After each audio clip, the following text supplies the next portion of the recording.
We all love divided islands. There's the island of Borneo, shared between Brunei, Malaysia, and Indonesia. There's also the Hans Island, shared between Denmark and Canada, which I made a video about it, by the way. And another island in the Baltic Sea. This island is called Märket, and it is shared between Finland and Sweden. But if you think the border looks like this, sorry to disappoint, but it's actually this. Why? Why such a complicated border? Well, as mentioned, Märket is located in the Baltic Sea, just close to Finland's Åland Islands. It's pretty tiny, where two countries share the smallest sea island. Also, it's in Märket where we can find the shortest single segment of land border, with around 55 meters.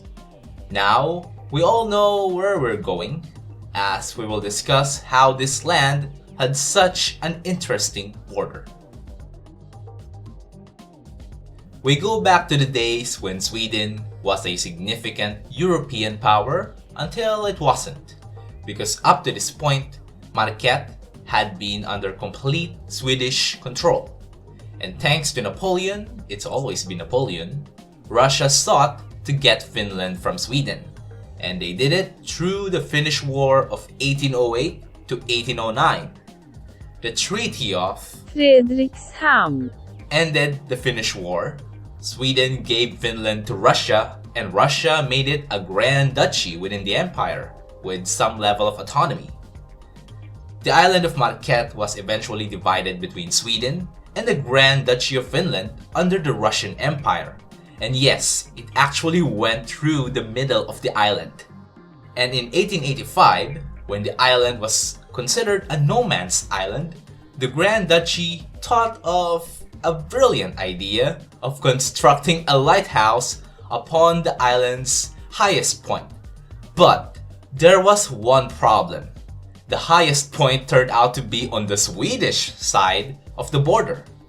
Fun fact, no one really cared until the 1980s, when Finland automated the lighthouse, and the Swedish have most likely realized that the Finnish-administered lighthouse is located within Swedish territory.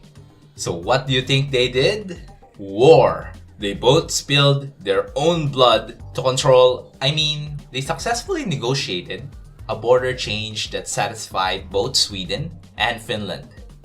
You see, if Finland only gained territory, it would be less fair for Sweden because of the exclusive economic zone and fishing rights. As a result, the territory around the lighthouse was ceded to Finland, but as a compromise, no maritime borders would be changed, and Sweden gained additional territory up here to match the territory lost to Finland. So theoretically, no one really lost territory, while the situation in the Finnish lighthouse was finally sorted out.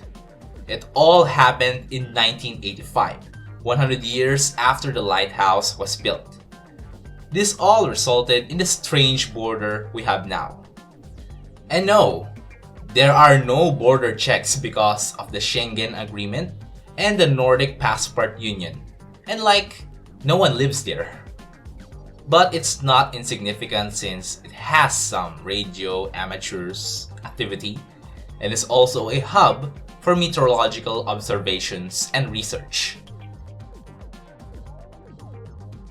Märket is definitely an interesting island that has a unique border arrangement.